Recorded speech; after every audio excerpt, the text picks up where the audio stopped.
Y ahora se está grabando. Ya, muchachos, bueno, buenos días, todavía no es tarde, pero casi. Ya. Espero que se encuentren bien. En el curso anterior me comentaron que habían dos, un alumno que había tenido COVID y otro que se sentía tan mal con el COVID, en el curso de Felipe. Espero que aquí los 15 o 16 que están acá no le haya pasado nada ni a alguien cercano. Ya, muchachos, el día de hoy lo que tenemos que entender o hacerles entender es el ensayo de tracción indirecta. ¿Ya?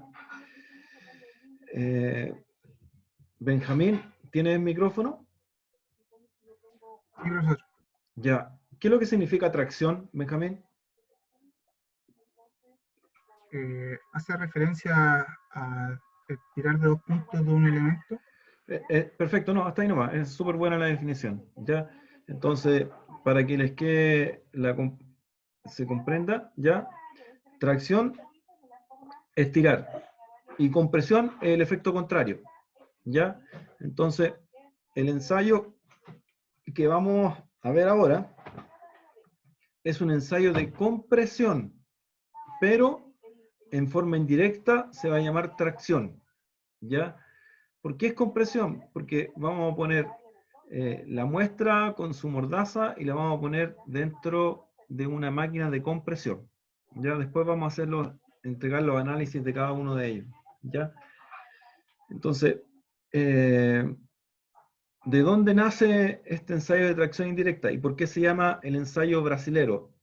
¿Alguno tiene idea de los que están, si alguien leyó cosas sobre este ensayo? ¿Alguien se le ocurre? Bueno, esto parte en el año 1940, 1942, por ahí, ya, cuando estaba en pleno desarrollo la Segunda Guerra Mundial, y en Brasil, no me acuerdo precisamente la localidad, pero se quería mover una iglesia desde un punto a otro, así como una especie de minga, como lo que se hace en el sur de Chile, ¿ya? Entonces, para hacerlo se podía hacer a través de rollizos de madera, ya idealmente hubieran sido de metal. Y alguien se le ocurrió y dijo, bueno, hagámoslo de cemento o hormigón. E hicieron rollizos de hormigón. Entonces, cuando se hicieron esos rollizos de hormigón y se pusieron bajo, este caso, lo que se quería mover, y se dejó caer el peso, esos rollizos de hormigón se quebraron todo en forma diametral, produciendo una tracción a este círculo, ¿ya? Entonces, de ahí el profesor Carneiro ya, entre comillas, casi patentó lo que se llama en la actualidad el ensayo de tracción indirecta a través del ensayo brasileiro, ¿ya? Ese es el origen que tiene, el movimiento a través de rollizos de hormigón, ¿ya? O concreto, ¿ya? Sobre una estructura que se le puso encima y que los quebró, ¿ya? De ahí nació, ¿ya? Entonces vamos a ver la pauta que tenemos para el día de hoy, ¿ya? Y la pauta dice lo siguiente: tenemos un ensayo de tracción indirecta que está normado bajo la norma 3967 del año 2016, ¿ya? Como segundo punto, vamos a establecer una relación que existe entre el UCS y la tracción indirecta. Y finalmente, vamos a trabajar con el Semicircular Bend y el ensayo de Chevron. Pero eso simplemente los voy a nombrar, ¿ya? Entonces, como primer dato, en María José, yo no sé si a este curso les dije que vieran la página de Hernán Salinas para ver la mordaza, o no todavía. No, profe, no lo dijo. Ya. Todavía no lo hizo. Entonces, váyanse al YouTube, ya, y en YouTube van a encontrar a un compañero de ustedes, ya que hizo el laboratorio hace unos años atrás, y él hizo una mordaza para este ensayo, y la hizo en AutoCAD y como él es muy bueno, dijo, yo voy a hacer para las generaciones futuras, voy a hacer el paso a paso, ya, de cómo hacer la mordaza, en 2D y en 3D. Entonces, la idea es que ustedes hagan ese paso a paso, pero ahora le voy a hacer una modificación, que no la hagan en el AutoCAD. Ya ahí está explicado para que la hagan en el AutoCAD. Pueden seguir el paso a paso, pero háganla en este Paint 3D. Ya. Después vemos para cuándo, ya, pero ese es el concepto, para que se pueda abrir en cualquier computador, ya, porque no muchos tienen AutoCAD y para evitar eso, ustedes pueden hacerlo con ese software libre, ya. Entonces, voy a partir comentando, ya. Pamela, ¿tienes audio?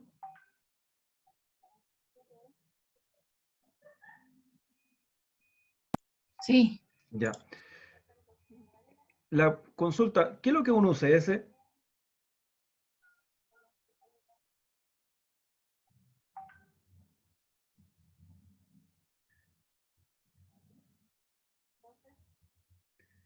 es la carga de compresión uniaxial.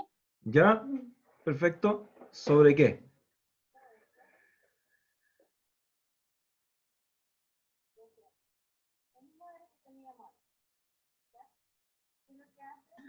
Ay, no, espere, estoy buscando. Está buena la definición, pero ¿sobre qué la realizamos?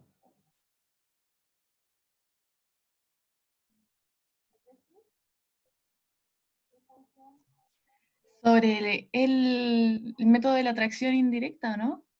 No. No te estoy preguntando por tracción indirecta, sino que ¿qué es lo que es un UCS?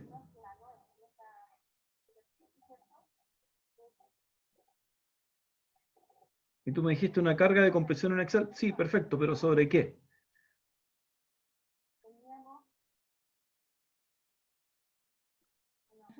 Sobre una muestra, Ya, ¿y esa muestra qué características tiene?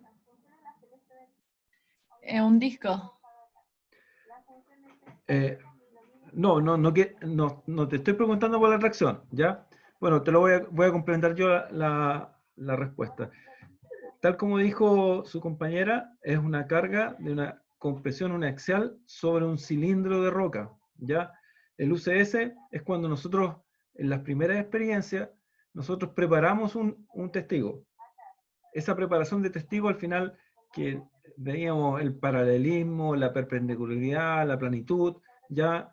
Y que cumpliera ciertas características, que estuviera entre 2 y 2,5, ¿ya? Ese testigo se ensaya con una máquina de compresión, ¿ya? Y ese ensayo se llama UCS, que es conocido a nivel mundial.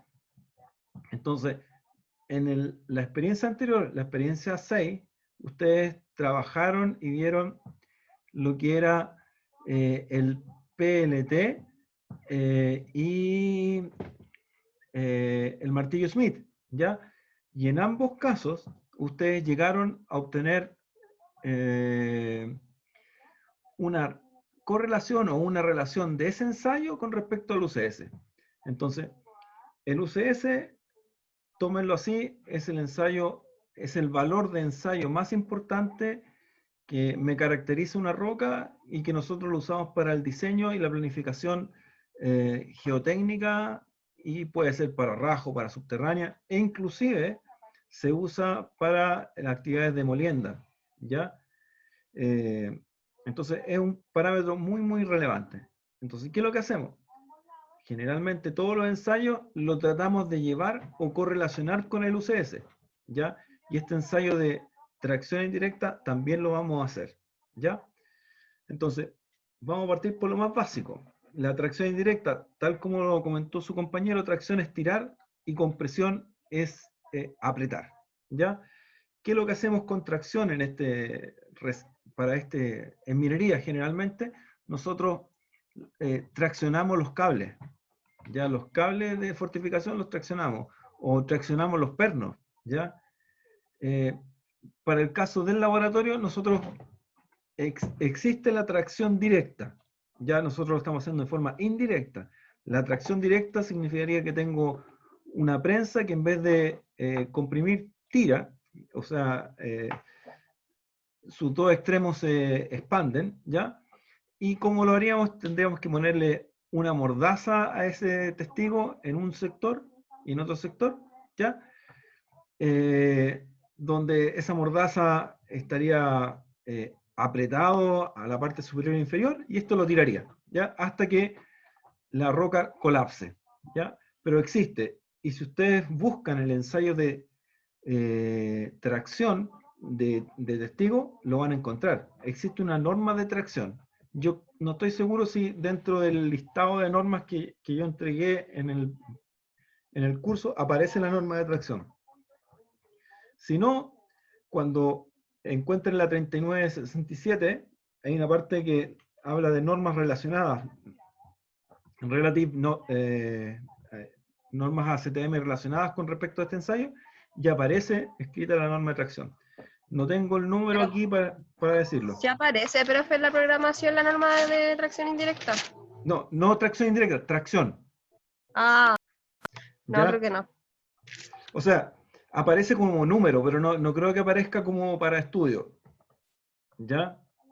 Porque la tracción indirecta está puesta en la presentación que están viendo ahí, en la 3967. Ya, entonces vamos a seguir avanzando. Entonces, ¿en qué consiste la tracción indirecta? Consiste en, primero, a un testigo de roca, yo le voy a extraer un disco, ¿ya? Carlos Andrés S. No me alcanza a salir la otra letra. Sí, Ese disco, ¿qué características tiene? por ejemplo, la relación ancho-diámetro se refiere, ¿Ya? ¿Sí? ¿Y cuál sería que esa? va entre 0,2 a 0,75. Perfecto. Dejémoslo ahí, Carlos. Entonces, ese es el margen que me entrega para realizar este disco la norma, pero nosotros en el laboratorio trabajamos en 0,5 veces. Entonces tenemos el diámetro y sacamos a 0,5 veces. Benjamín, ¿cómo tú determinas o calculas el diámetro de este testigo?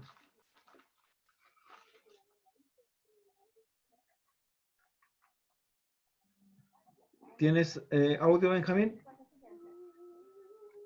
Esa es la relación No, de no, largo no. de la muestra. No, tienes una probeta y te estoy pidiendo determina el diámetro. ¿Cómo lo hace?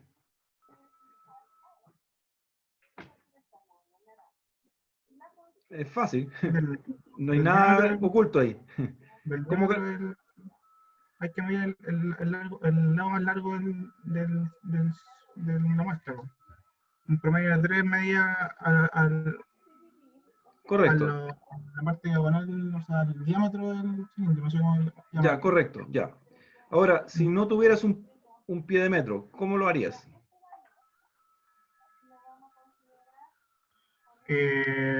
Podría ser con una cuerda. Exactamente. Se coloca la cuerda alrededor de este disco, ¿ya? Y le mido el diámetro, ¿ya? Y con eso saco el perímetro también, ¿ya? Entonces, ahora, Benjamín, ¿cómo tú podrías trazar en ese círculo ya una línea que sea exactamente el diámetro?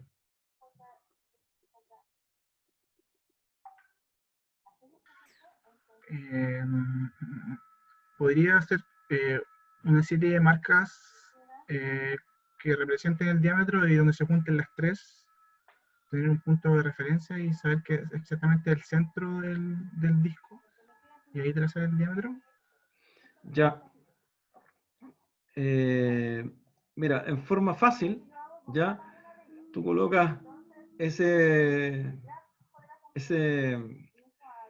disco, lo colocas en un papel, marcas el perímetro, luego recortas el papel, te va a quedar el mismo círculo, colocas el papel sobre la cara superior del disco, lo doblas a la mitad y vas a obtener el diámetro.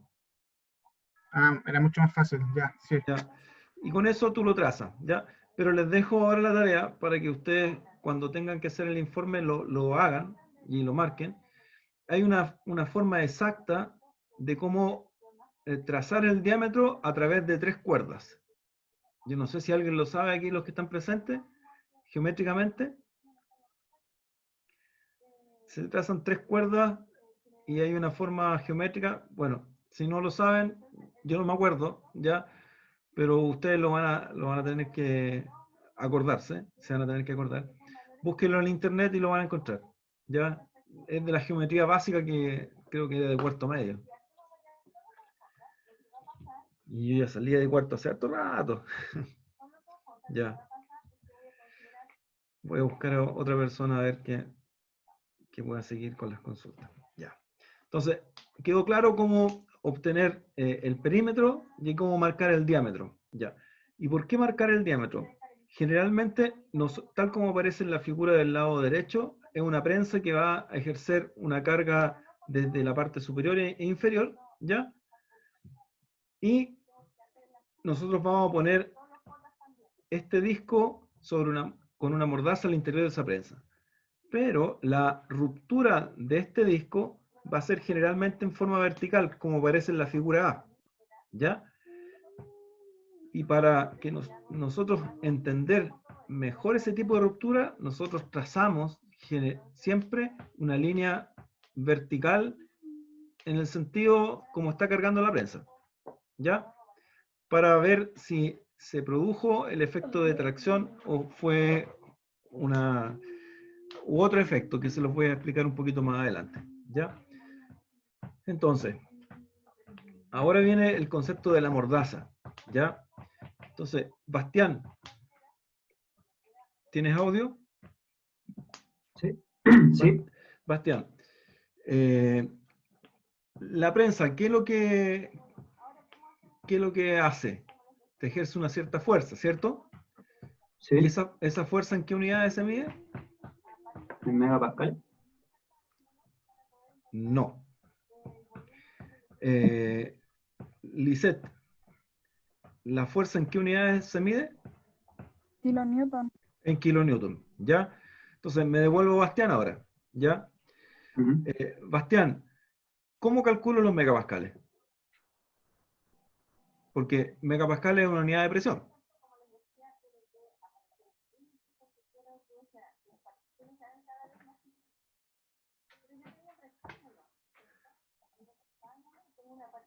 ¿Cómo se determinan esos megapascales?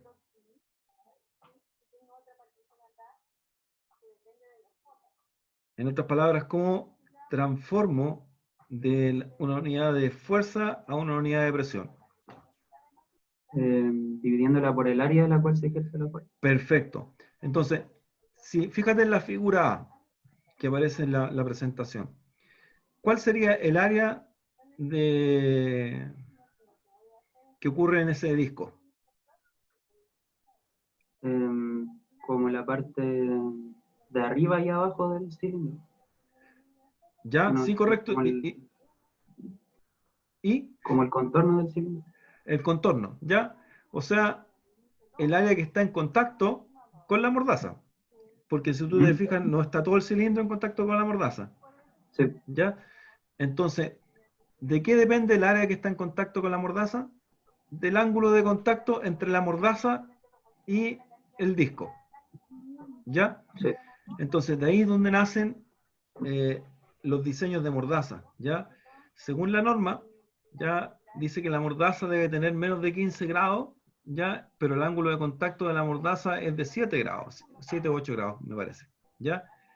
Entonces, nosotros a nivel de laboratorio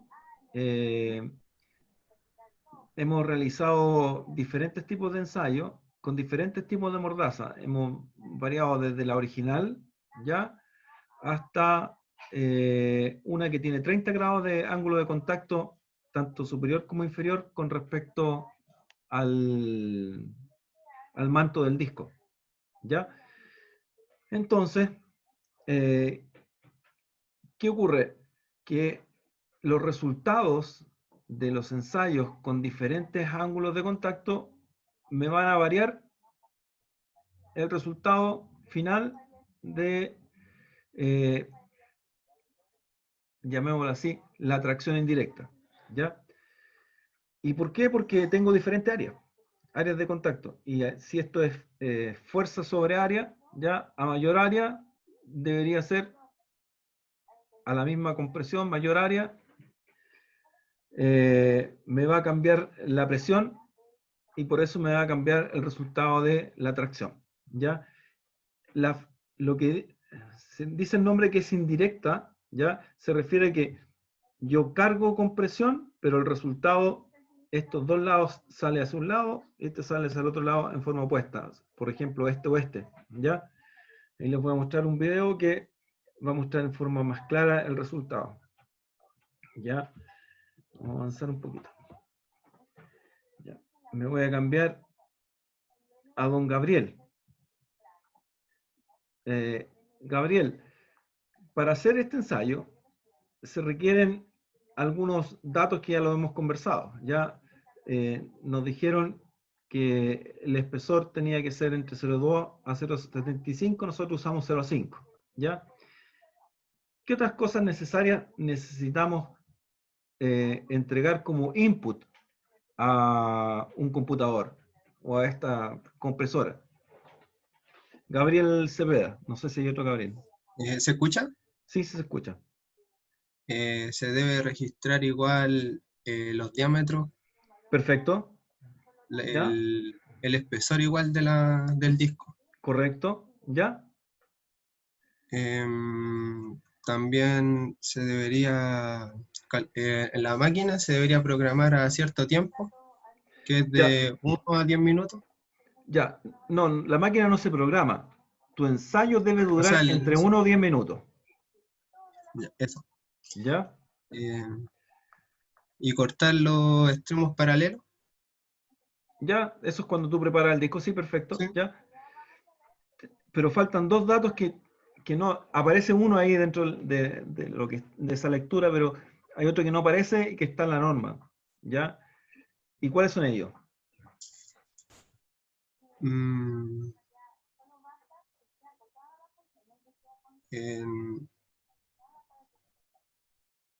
Velocidad y sensibilidad. Exactamente, muy bien, Lisette. Ya, la velocidad de carga ya es la velocidad con la que trabaja la máquina, ¿ya? Y la velocidad de carga en este caso, hay un rango que aparece ahí que es 0,05 a 0,35 megapascales por segundo, ¿ya? Pero nosotros trabajamos a 0,05 megapascales por segundo. En eso definimos como laboratorio que va a ser nuestro ensayo de tracción indirecta, ¿ya? Y aquí viene la pregunta, ya que tú, Lisette, respondiste. Si yo tengo una muestra y la coloco en una máquina de compresión, ¿ya? Si la cargo muy rápido y si la cargo muy despacio. Si la cargo muy rápido, el resultado del ensayo, si lo llevo a megapascales, ¿va a ser alto o bajo? Y en el otro caso, ¿va a ser alto o bajo? ¿Qué se te ocurre? No estoy diciendo que lo puedas saber, pero ¿qué se te ocurre?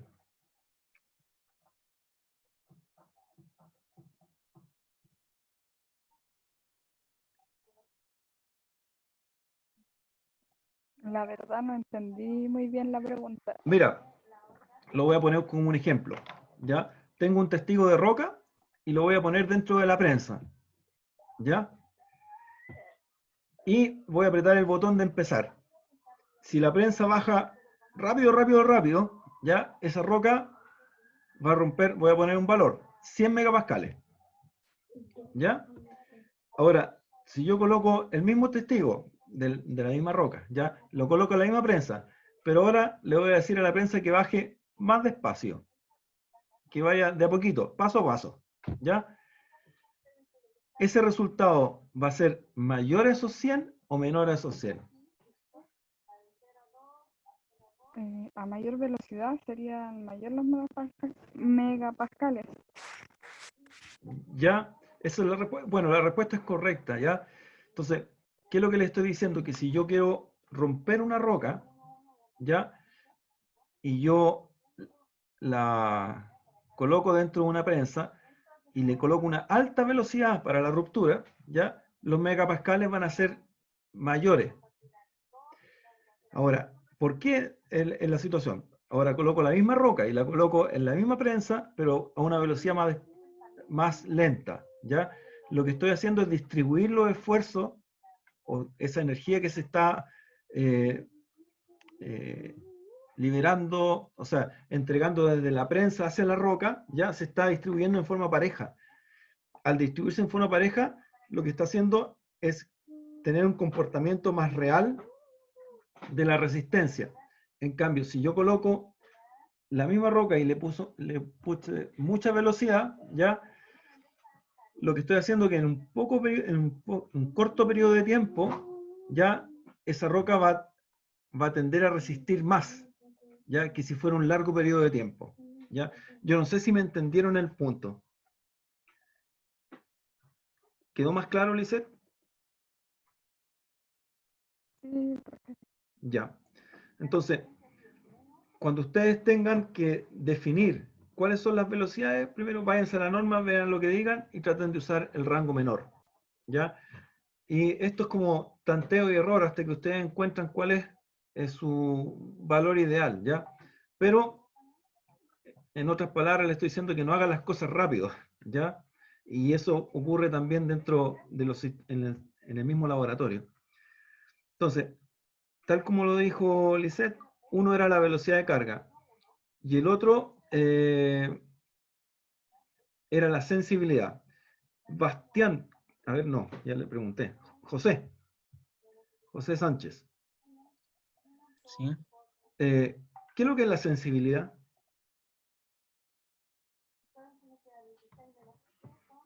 ¿O cómo se define la sensibilidad en la norma?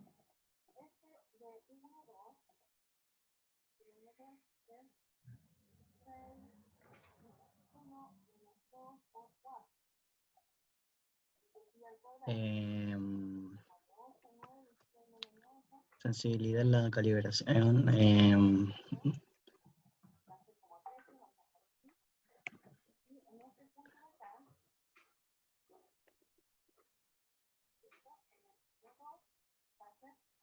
Por el estado de humedad de la roca o estoy mal.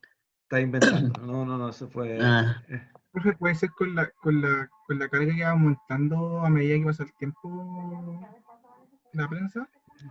Sí, no sé quién respondió, pero la respuesta tiene una relación, es casi la definición. Bueno, la sensibilidad es que el punto en el cual la máquina se detiene, ¿ya?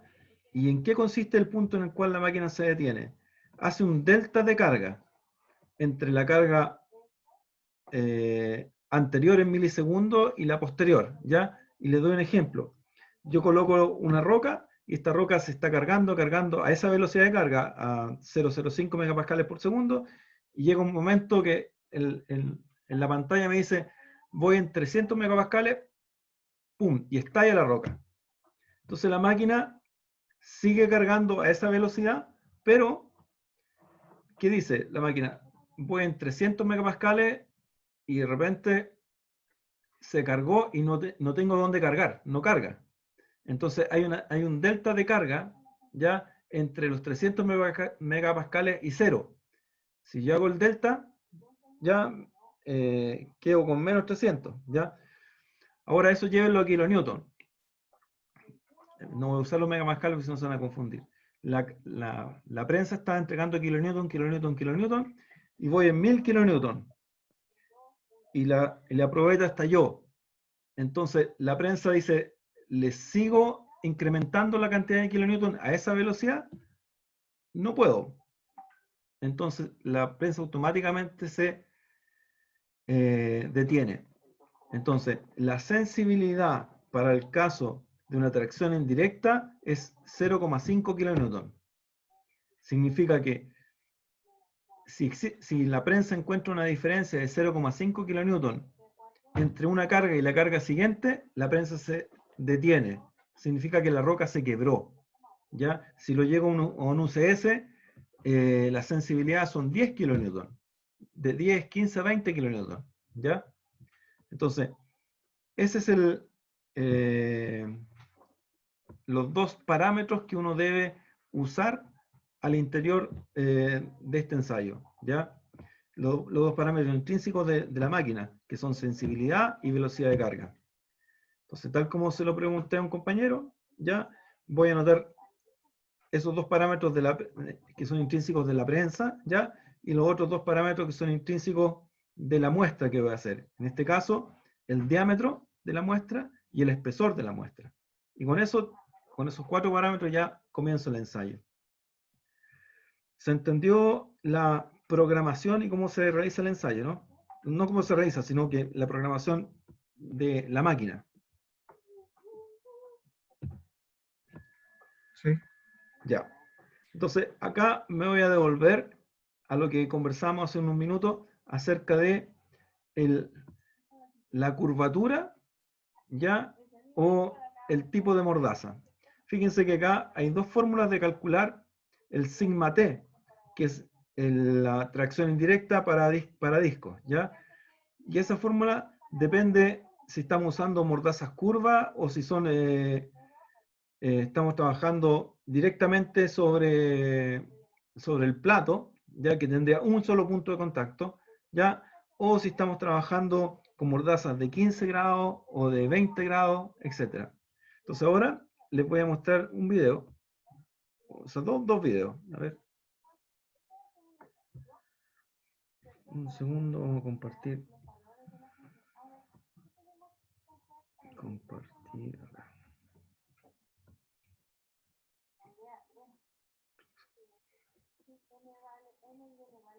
Ya. Y aquí.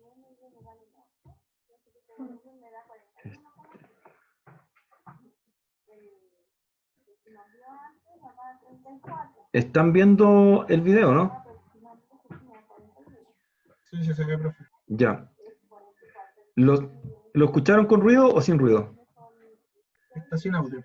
Ya, voy a repetirlo y le voy a poner audio, porque si no, no tiene, como que le da más sentido al... A ver, ¿dónde estamos? Compartir nuevamente. Compartir. Acá. Acá. Y ahora sí. Voy de nuevo. Este video fue tomado en el laboratorio, ya. Lo tomaron con un celular, con un iPhone, ya. Y lo pusieron en cámara lenta.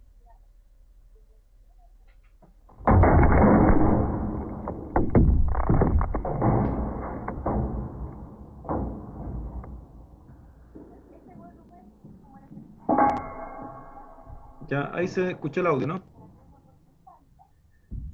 Sí, profe. Ya. Entonces, antes de partir con el siguiente, se fijaron que lo que hizo, se cargó la máquina, ya, y se desprendieron en ambos casos, ambas caras, ya, pero hay voy a devolverme y voy a detenerlo en la parte que quiero que se vean. Ahí.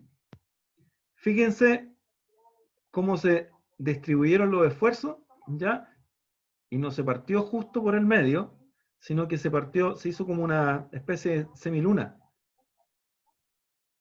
¿Ya? Eso es precisamente el efecto que produce el usar una mordaza que no es la mordaza que está indicada por la norma. ¿Ya? En este caso usamos una mordaza que tiene 15 grados de ángulo de contacto. ¿Ya? Entonces, ahora les voy a... Ya, y ahora voy a mostrar el siguiente video donde están las diferentes mordazas que nosotros hemos trabajado.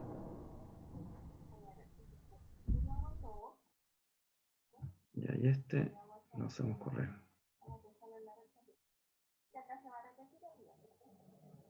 Se me abrió una página. ¿Siguen viendo el video, no? Sí, profe. Ya, ahí está. Entonces ahí tenemos la mordaza clásica. ¿Ya? Este no tiene audio. Está la mordaza clásica y se cargó y se produjo la tracción. ¿Se fijan? Ahí va de nuevo. Se hizo la ruptura más bien muy parecido por el caso de la... Acá se hizo un 30 grados y no se ve la ruptura. ¿Ya? Acá se hizo un 20 grados y aquí se va a ver. Se desprendió por un lado. ¿Ya? Aquí lo vamos a hacer después en los 15 grados, que es el mismo anterior, y van a ver la misma curvatura. Ahí están los 20, ahí está en cámara lenta. Acá está en 15. Y acá se produjo, si se fijaron, voy a detenerlo. Acá se produjo en esa zona ya la misma ruptura que el otro que fue en cámara lenta. La diferencia es que el anterior se desprendió para ambos lados. ¿Ya? Entonces, eso es un ensayo de tracción indirecta. ¿Ya? Tenemos el disco que está preparado. Y ahí vamos a detener esto porque si no... Ya, me escapo. Entonces ahora voy a dejar de... Yo voy a compartir la presentación. Profe, entonces en estos ensayos se espera que solamente haya una ruptura en un puro lado. Que da lo mismo si hay un solo lado o dos lados, que la ruptura sea por la línea. ¿Ya? Y eso es lo que justamente voy a explicar en lo que viene a continuación. Ya. Acá tenemos los tres tipos de ruptura. La del centro es una ruptura de tipo T. ¿Ya? Tensile en inglés. Tensión, tracción. La de la derecha es una fractura de tipo TS. Tensión cisalle, tracción cisalle, TS, ¿ya? Y finalmente, el S de shear en inglés, ¿ya? Y la fractura del tipo S, o shear, ¿ya? Que la del lado izquierdo. Entonces, se pueden producir esos tres tipos de fracturas. La fractura del tipo T es la que andamos buscando, es nuestro resultado, ¿ya?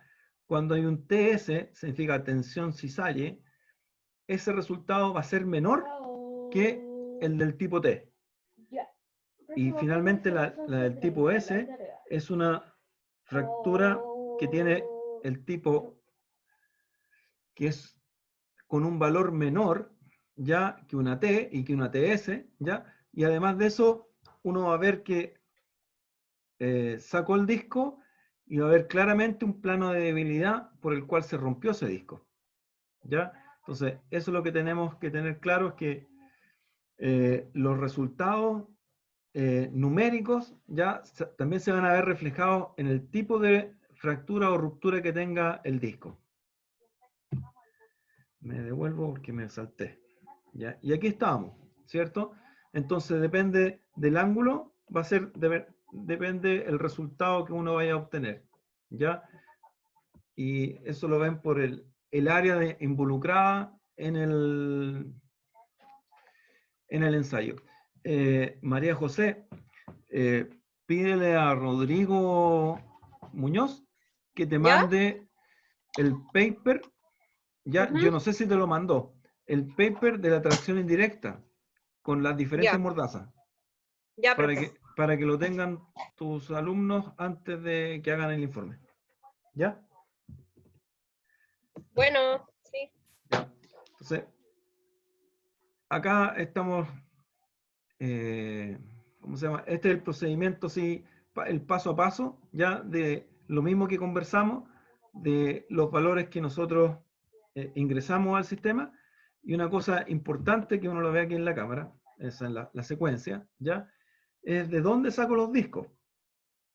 ¿Ya? Los discos se extraen generalmente de un testigo del cual yo ya haya o hubiese preparado ese testigo para hacer el ensayo uniaxial.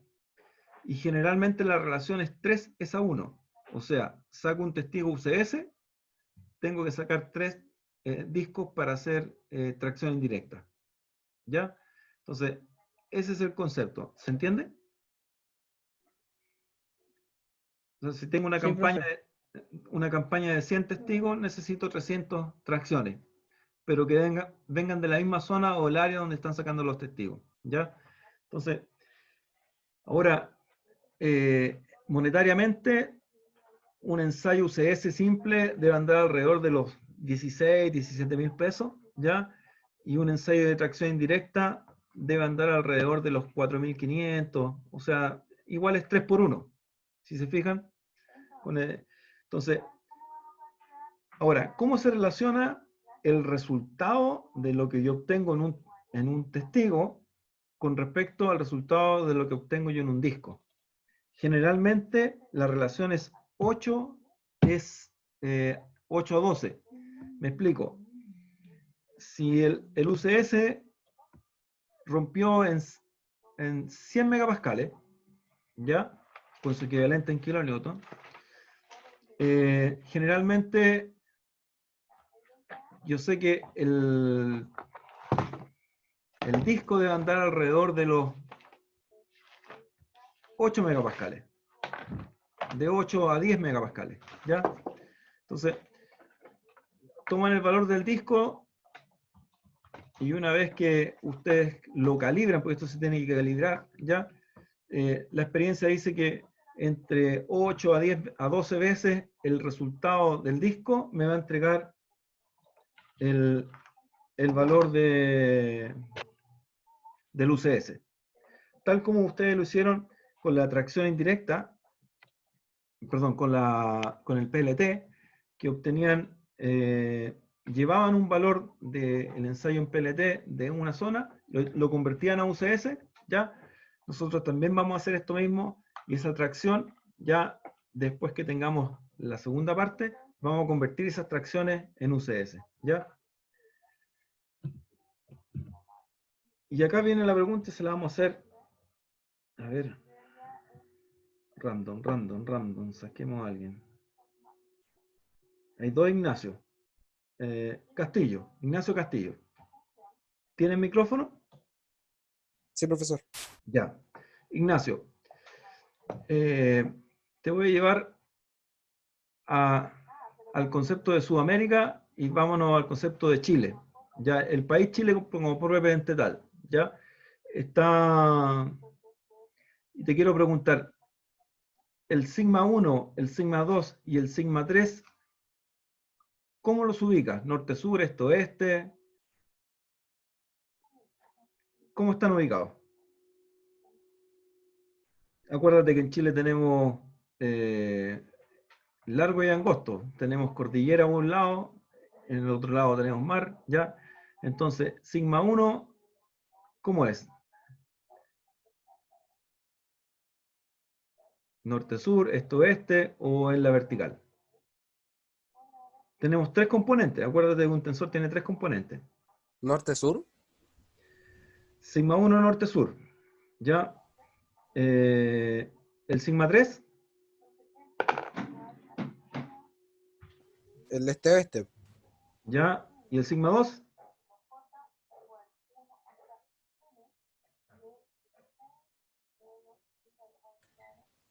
Hacia... ¿De arriba a abajo? La profundidad. ¿Ya? Ya, ese es don Ignacio Castillo. ¿Y qué dice don Ignacio Zamorano? ¿Está de acuerdo con su compañero?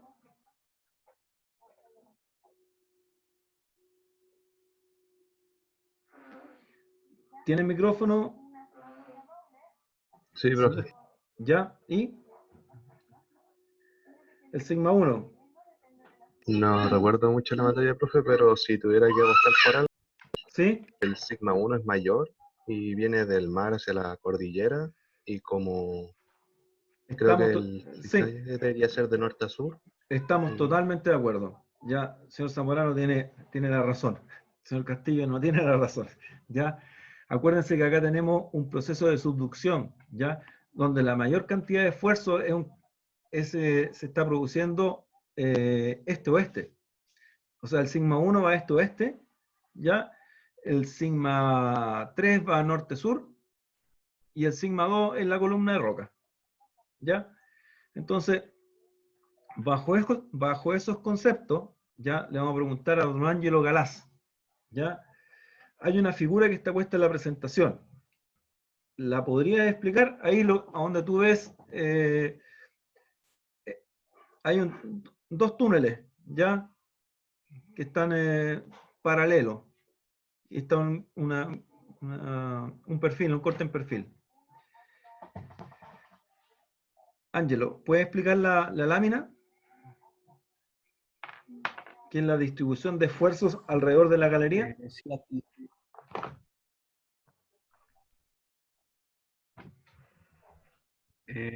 No, profe, no sabría explicarle. No entiendo muy bien la imagen. Ya, mira. Cuando tú, hagámoslo más fácil. Si tú haces un túnel, cualquier túnel en cualquier lado, ¿ya? Tú vas a perturbar lo que estaba en tranquilidad y en equilibrio, se van a perturbar las cosas, ¿ya? Entonces, para la realización de un túnel, tú necesitas necesariamente saber cómo están distribuidos los esfuerzos alrededor de ese túnel, ¿ya? Y esa distribución de esfuerzos alrededor del túnel, necesariamente requiero saber dónde está el sigma 1, el sigma 2, el sigma 3. ¿Ya? Y antes, el señor Zamorano nos explicó claramente cómo iba a correr el sigma 1. ¿Ya? Entonces, si el sigma 1 corre en forma, llamémoslo así, por el lado del túnel, o sea, afecta solamente un sector del túnel, ¿ya? El sigma 3 que va a ser menor va a ser perpendicular, ¿ya? Pero ¿qué ocurriría si en la mayor cantidad de esfuerzos no estuvieran por el lado, estuvieran por arriba? Se desplomaría. Ya, correcto. ¿Y cómo se llama cuando se desploma un túnel? Caída de roca. No sé. No, sí, colapsa. Va a colapsar. Sí. Entonces, cuando yo tengo que hacer un túnel, no puedo hacer el túnel con el eje paralelo al sigma 1. Tengo que ir con el eje perpendicular al sigma 1. ¿Ya? Porque, y en esa zona, en el eje perpendicular, ¿dónde debería fortificar? En los costados. La mayor fortificación. ¿Ya? Entonces, eso es uno lo que tiene que tener presente. ¿Ya? En la posición de los tres sigmas, sigma 1, sigma 2 y sigma 3, ¿ya? Respecto a lo que yo esté realizando o buscando, ¿ya? Entonces, con esa parte terminamos lo que corresponde al ensayo de tracción indirecta, ¿ya? Y ahora, finalmente, les voy a simplemente mostrar, ¿ya? Qué es lo que son estos dos últimos ensayos, que es el CCNSSP, ¿ya? Que se llama Cracked Chevron Notched Semicircular Pen. Y el nombre se ve medio raro y extraño, pero ¿y de dónde nace? Si ustedes se fijan ahí tengo medio testigo. Y ese medio testigo yo lo voy a ensayar de la forma que aparece en la figura, en la cual tomo el medio testigo, le coloco dos barritas en la parte inferior y lo voy a presionar con la prensa en la parte superior. Al final, ¿qué es lo que estoy haciendo? Esa fuerza va hacia arriba y esa fuerza viene hacia abajo, y lo que estoy haciendo es induciendo una fractura. ¿Ya? Entonces, estos ensayos son de fracturas inducidas. En otras palabras, ¿cuánto es la capacidad de la roca para resistir esa fractura que yo estoy induciendo? ¿Ya? Y hay diferentes modelos y formas de cómo yo puedo inducir o fracturar la roca. ¿Ya? En este caso, un semicírculo. ¿Ya? Y ahí tienen, en la fotografía, tienen la forma de cómo se está ensayando. ¿Ya? Y esta inducción de fractura puede ser semicurva como aparece acá, o puede ser recta. ¿Ya? Hay una tesis que aparece dentro del programa, que ustedes la pueden bajar en forma digital, está en la biblioteca digital, ¿ya? Para que le echen una mirada. Entonces, ¿cuál es mi target acá? Mi target es saber cuánto tiempo y cuánto se demoró, ¿ya? Y a qué presión se produjo esa ruptura y aparece aquí, por definición, la tenacidad de fractura. Cuán tenaz me estoy oponiendo a que esa fractura se rompa, ¿ya? ¿Y para qué se usa? ¿Cuál es el uso que tiene? El uso que tiene es el fracturamiento hidráulico, ¿ya? Cuando ustedes hacen un hundimiento, y si ustedes están en roca primaria, y esa roca es totalmente rígida y además de ser muy competente, esa roca no se va a fracturar, aunque le quiten el piso, ¿ya? Entonces, se inducen fracturas, y esas fracturas se inducen por dos formas: fracturamiento hidráulico o mediante un precondicionamiento, que significa poner explosivos, ¿ya? Entonces, de ahí nacen estos dos ejemplos. Y la otra cosa muy relevante es que estamos pensándolo del lado minero acá del panel Kevin de Codelco de cobre, ¿ya? Pero esto también se puede hacer para el petróleo. En el petróleo, cuando hacen grandes perforaciones, yo lo que quiero hacer es que ese petróleo se filtre hacia superficie, salga de ese reservorio, y para eso lo que se realiza es producir fracturas o realizar fracturas en ese macizo rocoso. Y cómo se hace, descubriendo cuál es la tenacidad de fractura, ¿ya? Acá teníamos un ejemplo, y finalmente tenemos el otro ejemplo, ya que es el ensayo de Chevron, que simplemente se toma un probetón, ese probetón se corta en un disco, ese disco se le hace una escisión en la parte central mediante un esmeril, ¿ya? Ahí ustedes pueden ver luz al otro lado. Tiene una serie de parámetros. Con esos parámetros puedo ver si ese ensayo va a ser válido o no válido, ¿ya? Se me quedó pegado en internet, ¿ya? Y esto se ensaya también en una mordaza, pues si es un disco, hay una mordaza grande que se coloca, y se coloca en la prensa a la misma velocidad de carga, y uno va a obtener una cantidad en megapascales, ¿ya? Donde, si se fijan, se va a quedar en la parte superior e inferior. Y eso es por el día de hoy, muchachos, ¿ya? Y ahora me tengo que dedicar a las presentaciones, que son 3 presentaciones, entiendo yo, María José.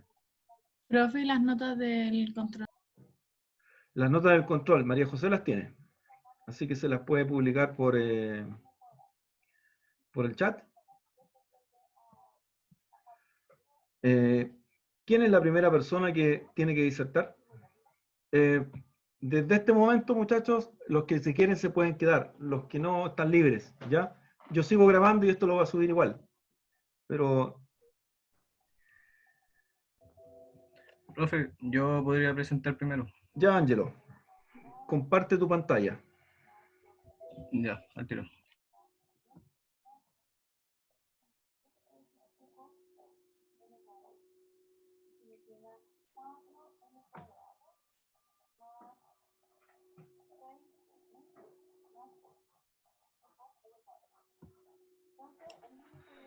Ahí se ve, profe. Sí, colócalo en modo presentación. Sí, sí. Estoy arreglando ahí. Perfecto. Somos todos oídos y te escuchamos. Ya. Bueno, compañeros y compañeras, profesor, ayudante, buenos días. Les voy a presentar la propiedad elástica de la zona dañada, inferida de tensión in situ, y su rol en la resistencia de corte de las fallas. Este estudio está realizado por Kiyohiko Yamamoto, Namiko Sato y Yasuo Yabe. A modo de introducción, este artículo presenta un modelo simple de fallas para discutir la resistencia a la fricción de las fallas desde el punto de vista macroscópico. El modelo indica también que la propiedad elástica de la zona dañada juega un papel importante en la resistencia de los materiales. Yamamoto propuso un modelo llamado proceso de fractura de la resistencia al corte de la roca fracturada macroscópicamente. Y por último, junto al modelo de Yamamoto se estudian las teorías constantes elásticas de los compuestos mediante los métodos NSC y UIA, que se van a mencionar más adelante. Acá mostrando una breve reseña del campo de estrés cerca de la falla de Nojima, que es la zona de estudio. donde se indica 3 puntos distintos en que se realiza una serie de perforaciones, utilizando 2 técnicas distintas, una llamada fracturación hidráulica, HF, que son las mediciones de tensiones tomadas para las propiedades de la roca después del terremoto, y las de análisis de tasa de deformación de REA, que son para antes del terremoto. El estudio define un R como la tensión potencial continua dado el campo de tensiones para las fracturas por corte, que se determina mediante la ecuación 1, donde sigma L es la tensión más grande y el sigma S son las tensiones más pequeñas.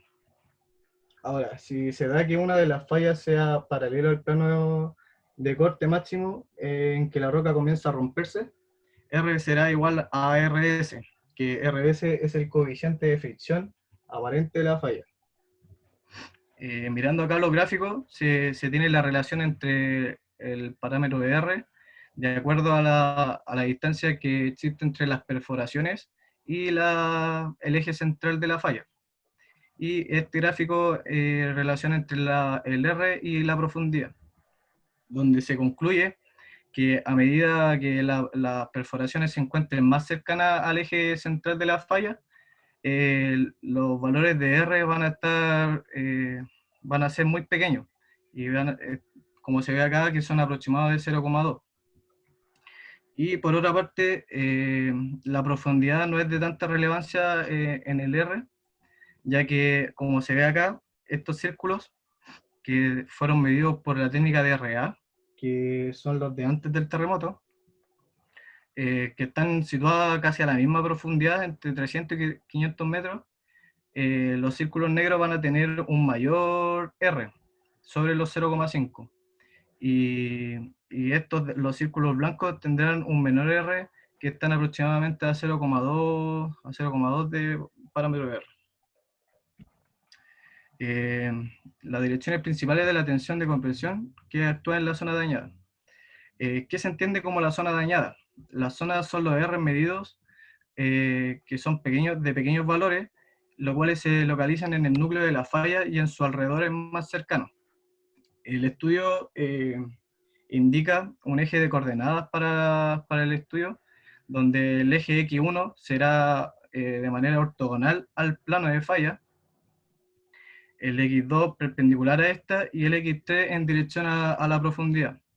También se ve las distintas concentraciones, donde delta 2 son pequeñas concentraciones debido a la baja resistencia de corte de la roca, y delta 1 son tensiones más grandes que son perpendiculares al plano de falla, ya que en el plano de falla es un conjunto de áreas de asperezas y de aperturas, entendidas como la zona dañada.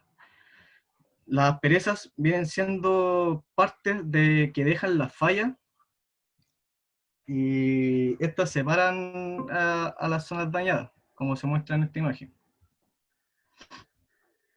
El límite de resistencia al corte de la falla. Bueno, la falla se encuentra completamente bloqueada. Esto permite considerar el esfuerzo de fricción y hacer que la deformación alrededor de la falla sea elástica. Coulomb considera un criterio para las fallas donde la resistencia al corte en el plano aumenta un incremento en la tensión normal, y de esto resulta la ecuación 3, donde sigma as, que viene siendo los esfuerzos de aspereza, es igual al esfuerzo promedio normal sobre S, que es el área de la aspereza sobre el área total del plano de falla. Ahora, mencionar que si S es muy pequeño, se puede ignorar su geometría o distribución espacial. Por último, se tiene la ecuación 4, que corresponde a la fuerza de la falla, donde tau sub 0 es la cohesión de la aspereza y U es el coeficiente de fricción interna de las asperezas.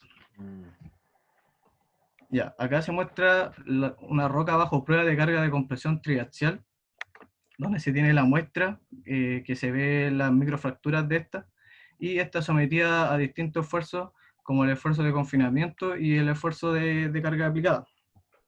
entender que este ensayo se utilizó para determinar la presión de poros en la muestra, que es una característica fundamental para explicar la resistencia de la roca. Destacar también que las muestras de rocas que poseen microgrietas, al ser sometidas a una carga de compresión triaxial, esta producirá aún más grietas. Y también definen que la coordenada de direcciones del eje X1 se encuentran en dirección paralela al eje de carga.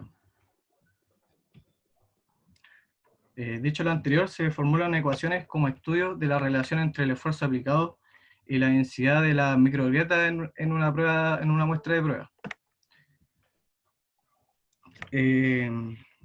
Destacar que la relación ocurre siempre que las grietas orientan su superficie de forma paralela al eje X1 y distribuyen sus líneas normalmente simétricas alrededor de X1.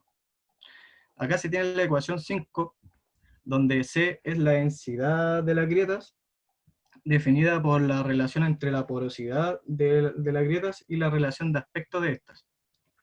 También se tiene un factor C que va a variar según el valor del esfuerzo de confinamiento, que si es aproximadamente 0,1 gigapascales, el C va a ser aproximadamente 10, de valor 10. Y se debe que hay una función de delta C que se ve así porque hay dos situaciones distintas, en que si la presión de carga se aproxima al valor de los esfuerzos promedios a una determinada profundidad, el delta C va a ser expresada como en la ecuación 7, donde la densidad de la roca por la gravedad, por la profundidad menos la presión de poro. Todo eso dividido en 0,1 y elevado a menos un medio. Por otra parte, cuando la presión de poro es igual a la presión hidroestática, delta C se va a quedar como ecuación 8, donde es la gravedad por la profundidad, la densidad de la roca menos la densidad de poros. C se encuentra entre el intervalo de 0,040 a 0,355 gigapascales, según los datos experimentales. Y por último, se tiene GU, que es la densidad de la fractura, y define como la fracción de volumen de elementos contenidos en la muestra, y que estos también han perdido resistencia al corte. Ya. GU se modela mediante estos gráficos, en que efectúa la relación entre la densidad de la fractura y U, que viene siendo la relación entre R y RF, que RF es la resistencia del corte de la falla.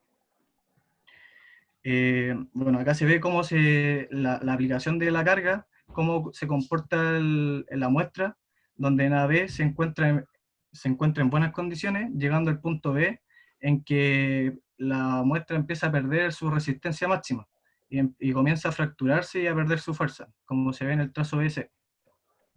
Indicar además que acá se ve un BC, que se llama fracción de volumen crítico en que la muestra va a fracturar. Y también indicar que se me olvidó, que este gráfico está calculado para un M igual 2, una cantidad de elementos igual 2. Y este otro gráfico explica distintas curvas de acuerdo a la cantidad de M, donde a medida que aumenta el M, la densidad de fractura es menor, y por tanto será más rápido el proceso de fractura de esto.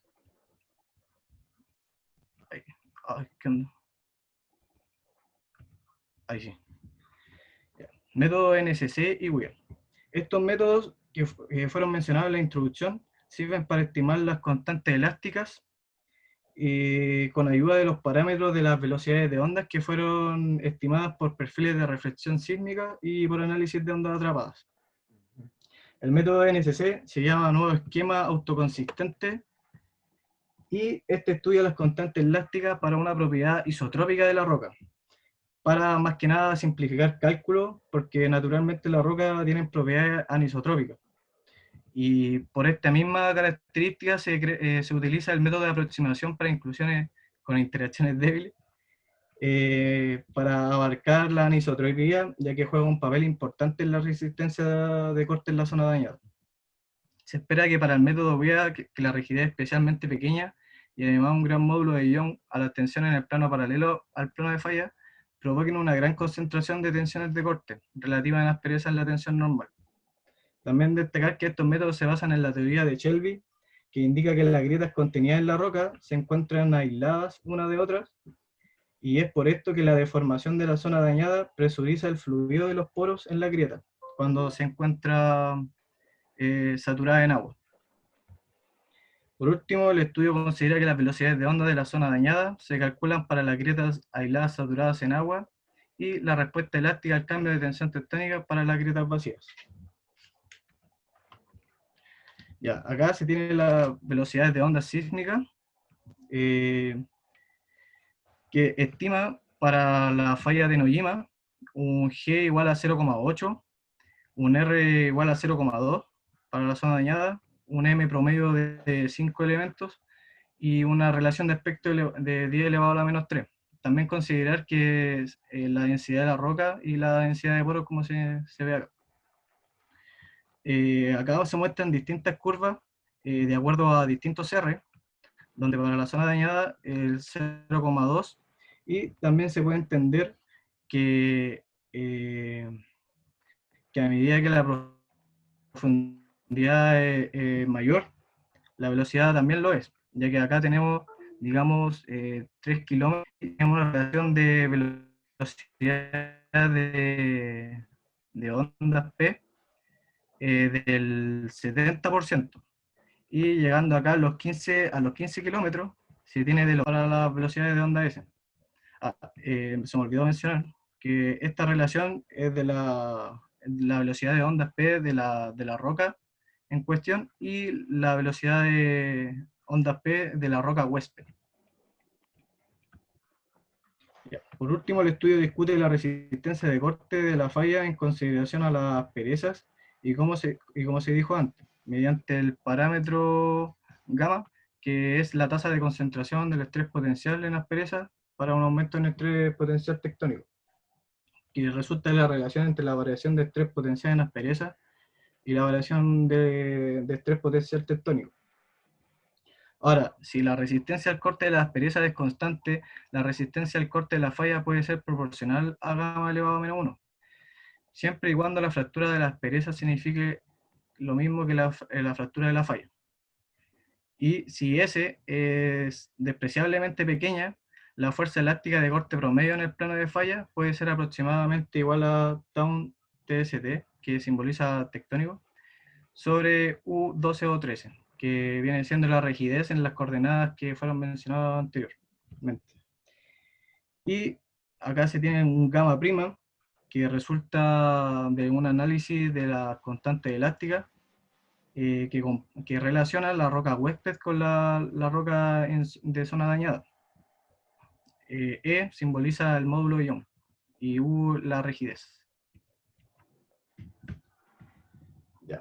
De acuerdo a lo anterior se elabora este gráfico indicando dos curvas distintas, dos condiciones distintas, donde la curva sólida detalla el comportamiento del estrés cuando la presión hidrostática de los poros cuando la presión hidrostática de los poros y este es para las grietas vacías. La segmentada es para las grietas vacías y estas saturadas en agua. Entonces estas flechas indican que el área de la muestra acá se muestra que el área, perdón, el mouse, ahí está. De la muestra se presuriza o se sella, estableciéndose de acuerdo a la relación de presión de poro mayor a la densidad de agua por la gravedad por la profundidad. Se ve también que para las curvas a menor profundidad, mayor es gamma prima, concluyendo con esto que las fallas pueden ser débiles en la corteza superior, incluso sin fluido presurizado o sellado. Y como conclusión, la falla de Nojima es débil. Además, mientras más cerca se esté de la falla, las rocas tendrán menos resistencia debido a las tensiones a las cuales fueron sometidas, y no dependerá de la profundidad a la que se encuentre la roca. también es importante considerar la composición interna a nivel macro del estudio de la roca, ya que puede limitar algunas condiciones específicas de la roca en la zona dañada, y esto mismo provocar distintos grados de fracturamiento. Y por lo último dicho, las rocas que se encuentran en la corteza superior pueden tener baja resistencia al corte producto de la falla. Eso. Gracias por su atención. Y eso. Ángelo, una consulta. Sí. A ver, voy a sacar la presentación. Con respecto a la... ¿Era una falla transcurrente? ¿Una falla de rumbo? ¿La falla de Nojima? Sí, que iba de norte a oeste. Norte, ya. Norte a oeste. De norte a oeste. Claro. ¿Cómo va de norte a oeste? ¿Del noroeste o sureste? Noroeste, claro. Noroeste. Sí, es que no sé si habrá asociado de otra forma el PPT, pero ahí decía NW. Entonces no, ya. No sé. Ok, noroeste, ya. Ya, o sea, ya, ok. Y la otra consulta, mira, entendí un 99% del paper, ¿ya? Ahora, no sé si tú me puedes explicar qué ocurría si supuestamente a nivel que yo me acerco a la superficie, decía que la falla era más, las rocas eran más débiles. Sí, pueden ser más débiles. Claro. Pueden ser más débiles. Ahora, claro. ¿Qué analizaron? Analizaron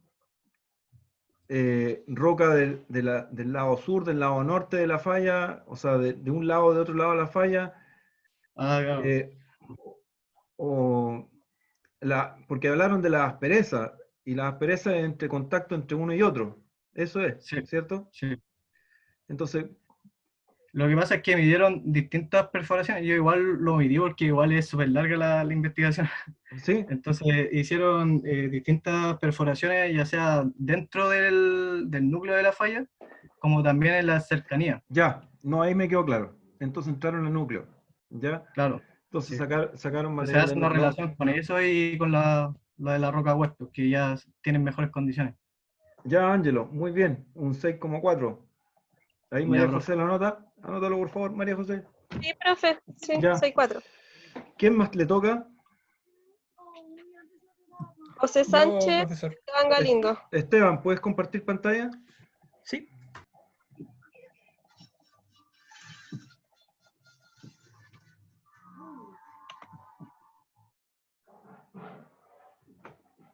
Colócalo en modo presentación. Eso.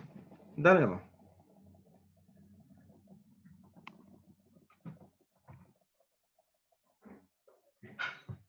No te escucho nada.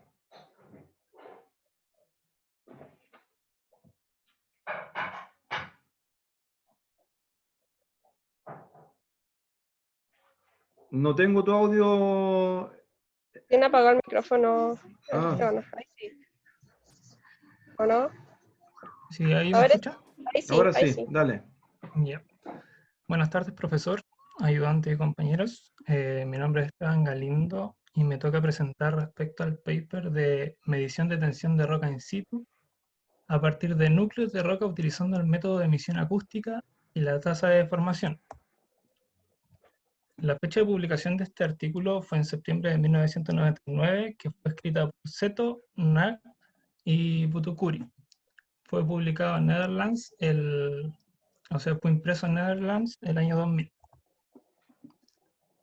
Este estudio está básicamente enfocado al estudio de los estrés que tiene la roca in situ, utilizando la técnica de emisión acústica y también la tasa de deformación, de forma que puedan hacerse exámenes en laboratorio y poder obtener una precisión de lo que sucede a nivel caja.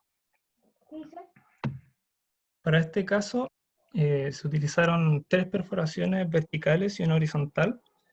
La primera se denominó INADA, que era granito, que fue extracción vertical, que tenía una resistencia de la compresión uniaxial de 185 menos 6 megapascales. En la segunda muestra fue Chirahama, que era de arenisca, que tenía una resistencia de 60 más menos 3 megapascales.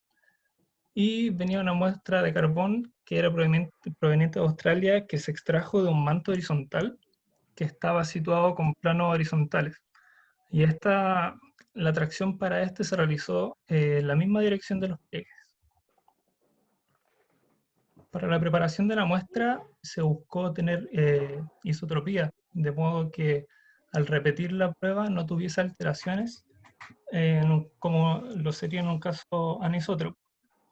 En este caso, las muestras verticales tenían dimensiones de 30 milímetros de ancho y 60 de alto. Y para prepararse fueron secadas a 105 grados por 48 horas, y para quitar el aire que tenía dentro de los poros fue aplicado vacío a 10 elevado a menos 2 torr por 50 horas en lugares que tuviesen temperatura constante. Y el carbón tuvo un proceso especial de rectificado en seco, y así se evitaba agregarlo. Este tenía 110 milímetros de alto y una sección transversal de 105 por 105. Y como expliqué antes, el esfuerzo fue realizado en la misma dirección en la que se extrajo y en la de los pliegues. Ahora bien, para realizar el testeo de las emisiones acústicas, se ejerce presión con una carga uniaxial que para el caso de las muestras que son más duras se hace de 0,6 megapascales por minuto. Y en el caso del carbón se utiliza 0,1 milímetros por minuto, ya que es más blando. Y para esto se debe monitorear las emisiones acústicas que se realizan por cada ciclo. Acá, como se puede observar, inicialmente en el primer ciclo hubieron cerca de 1000 emisiones acústicas, y para el segundo entre 10 y 100. Ahora bien, para entender lo que son las emisiones acústicas, corresponde a los sonidos que ejercen los materiales de la naturaleza. Y generalmente representan las fracturas de las partículas internas, como lo sería romper una corteza que genera sonidos, pero a nivel de muestras de núcleos son no perceptibles por el oído humano, así que se utilizan máquinas de monitoreo. Y antes de realizar los test de compresión, es necesario someter la muestra a una carga previa, de modo que se tenga una base de estudio. Es decir, esa carga previa trata de simular como si la roca hubiese estado en la caja, con una presión in situ. Ahora bien, para el método de emisiones acústicas, para este caso se realizó un preestrés a los 10 megapascales.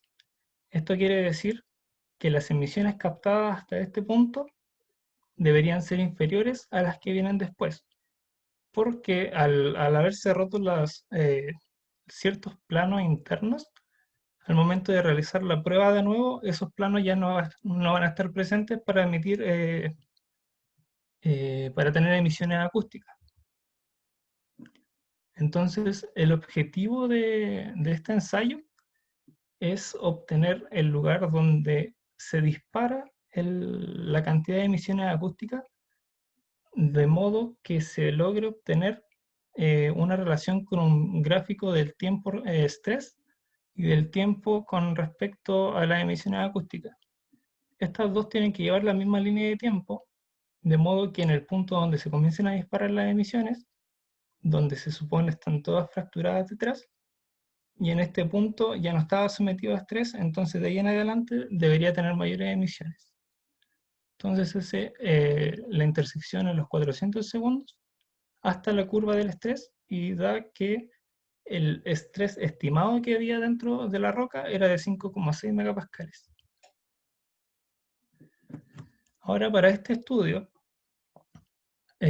para las muestras que se extrajeron, se realizó una compresión de 20,44 megapascales.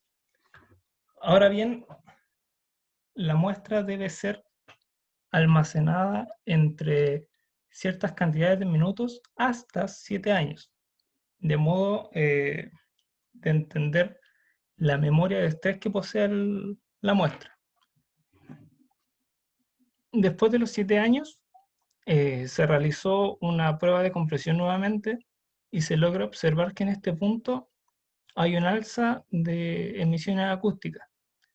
Pero generalmente en la primera carga que se realiza no es posible determinar de manera exacta el comportamiento que tenía in situ, si es que tenía alguna presión estando en caja, debido a que hay muchas variaciones donde acá se podría haber estimado que hubiese compresión o acá.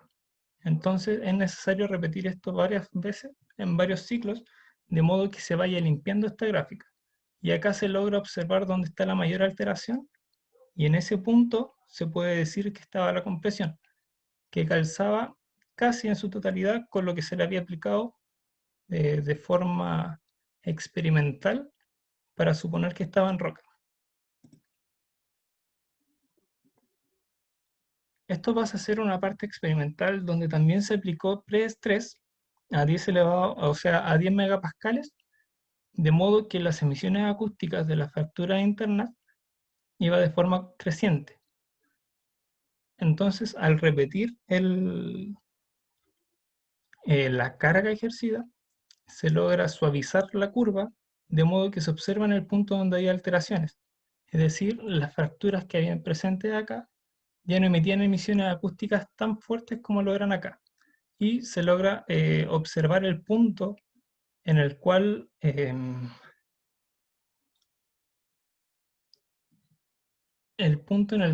las presiones en caja eran las estimadas. Ahora, para usar el Deformation Rate Analysis, es necesario utilizar un parámetro de deformación. Cuando se utiliza presión sobre una muestra, esta tiende a deformarse. Entonces se necesita medir con un delta de deformación entre ciertas cargas que se realizaron, ya sea entre la quinta carga y la primera, y se va a obtener un gráfico en el eje X estrés y en el eje Y la deformación, el delta. Y en este caso hay que observar el cambio de la pendiente para mostrar en qué punto la roca ya comienza a estar madura. Acá hay un ejemplo gráfico donde estaba la muestra de los 7 años que se aplicó a 20,44 megapascales, donde en estos puntos los planos internos no realizaban tanta resistencia. Entonces en este punto hubo un cambio de pendiente donde la deformación respecto a la presión que se ejercía fue disminuyendo. Es decir, que la roca cuando estaba in situ, como en este experimento se demostró que estaba a 20,44, en esos puntos no presentaba mayor resistencia y de ahí en adelante sí. Entonces en ese cambio de pendiente se establece que había cierta presión in situ anterior. Entonces este método no es tan cercano y aproximado como las emisiones acústicas, porque en las anteriores daba valores de aproximadamente 20,03, 20,3, y en este ya bajó a 19,7 aproximadamente. Entonces, una vez ya entendido el comportamiento de las rocas con las emisiones acústicas, con los experimentos anteriores, se realizó un análisis de la roca in situ. Entonces, en este gráfico no se logra observar en qué puntos había presión in situ. Entonces es necesario realizar nuevamente la carga para suavizar todas las microfracturas que habían antes, para que no emitan emisiones acústicas y lograr observar dónde está el alza. Y en ese punto se intersecta con la otra gráfica y se obtiene que la presión in situ era de 7,4 megapascales.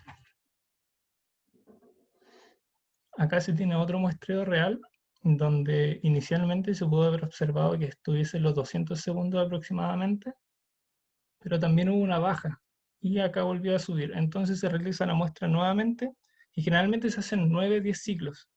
Entonces de esa forma se suaviza lo suficiente como para demostrar de manera más eficiente el punto donde se muestra la presión in situ que existía. Y para el caso de la diferencia de la deformación con el estrés, es poco preciso porque este gráfico varía demasiado. Cuando se realizan varios muestreos, tienen diferentes comportamientos y muchos cambios dependientes. Pero este pasa a ser más subjetiva la interpretación. Entonces, el análisis de la presión que existía in situ es más exacta para la emisión acústica, porque la gráfica es más clara cada vez que se realizan más y más ciclos. En cambio, cuando se realiza el análisis por deformaciones, comienza a ser más subjetivo y los resultados pueden variar demasiado. Entonces, este método que se utilizó tiene una efectividad más o menos del 10 más menos por ciento de lo que es el análisis con presión hidráulica. Entonces no es tan utilizado porque no es tan preciso. Y eso sería.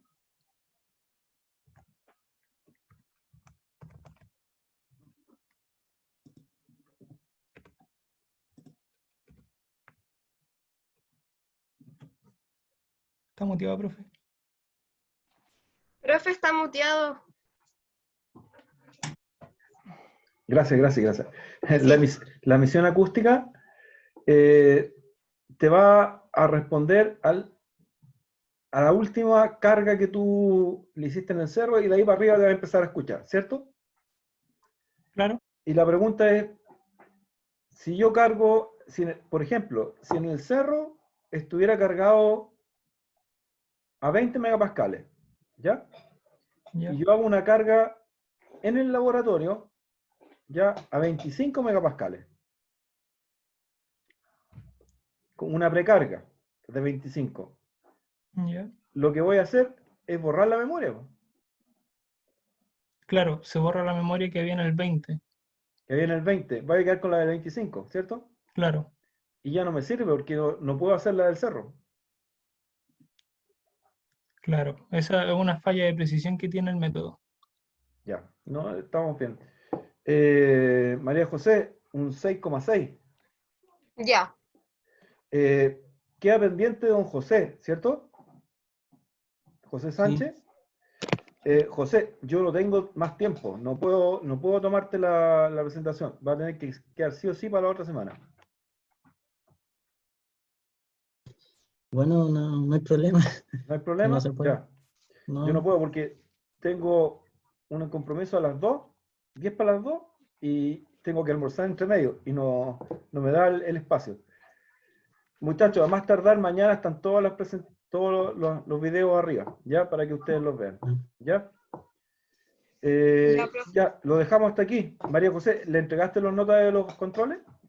No, pero se lo subo ahora al Facebook con las correcciones. Vale. Ya, profe. María José, acuso que Dígame. no todos me mandaron las tareas. Me llegaron unas por correo, no todas. Ya, pero de ahí te voy a En decir. el LOA, profe, algunos me dijeron que la mandaron al LOA. Ah, no he visto el LOA. Ya, vale. Quizá ahí están. Sí, ya. Nos vemos. Chao. Ya, profe, chao. Ángelo, No, ¿qué me dices? Estoy Lo cerrando. que pasa es que quería preguntarle si es que